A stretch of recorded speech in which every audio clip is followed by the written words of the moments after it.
ایک بدعمال مسلمان اور اس کا مجوسی دوست۔ حضرت بایزید بسطامی رحمۃ اللہ علیہ کے زمانے میں بسطام میں ایک مجوسی رہتا تھا جس کی دوستی ایک مسلمان سے تھی، لیکن اس مسلمان کی کوئی بھی بات اسلام کی تعلیمات کے موافق نہ تھی۔ یعنی اسلام جن بری باتوں سے منع کرتا ہے وہ تمام کام کیا کرتا تھا، اور جن کاموں کا اسلام حکم دیتا ہے وہ ان پر عمل نہ کرتا تھا۔ ایک دن یہ مسلمان اپنے مجوسی دوست سے کہنے لگا کہ عذاب قبر سے ڈر اور اسلام کو قبول کر لے، خدا پر ایمان لے آ، آگ کی عبادت کرنا چھوڑ دے، وہ تیری کیا مدد کر سکتی ہے؟ آگ کی عبادت اگر آپ 100 سال بھی کرو پھر بھی وہ ایک ہی لمحے میں آپ کو جلا کر خاک کر دے گی۔ آگ بھلا دوست اور دشمن میں کیا فرق کر سکتی ہے؟ جو شخص اللہ کے ساتھ شریک ٹھہراتا ہے وہ قیامت کے دن بغیر کسی حساب و کتاب اور سوال و جواب کے جہنم کی آگ میں ڈال دیا جائے گا۔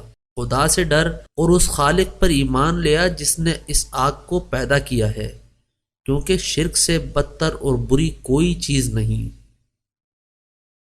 وہ مجوسی کہنے لگا، دیکھو میرے سامنے اسلام کے 2 نمونے موجود ہیں۔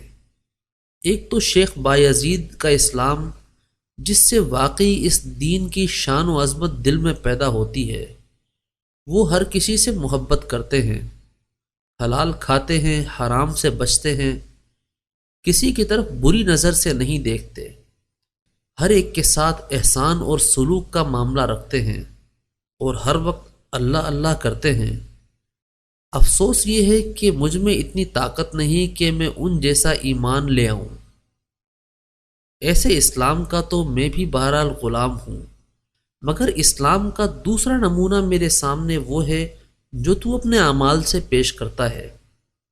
میرا دل بہت چاہتا ہے کہ میں بھی تجھ جیسا مسلمان ہو جاؤں، لیکن میرا ضمیر مجھے ملامت کرتا ہے کہ اس جیسے اسلام سے تو کافر رہنا ہی بہتر ہے۔ خواہ مخواہ مذہب کی تبدیلی کا کھیل کھیلنے سے کیا فائدہ؟ مولانا رومی رحمۃ اللہ علیہ فرماتے ہیں کہ اسلام واقعی دین فطرت ہے۔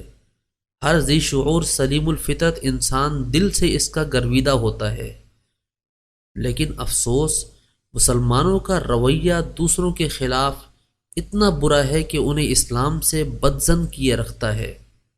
اللہ تعالی ہم سب کے اعمال و اخلاق کو ایسا نمونے والا بنا دے کہ اسے دیکھ کر لوگ اسلام سے محبت کرنے لگیں۔ آمین۔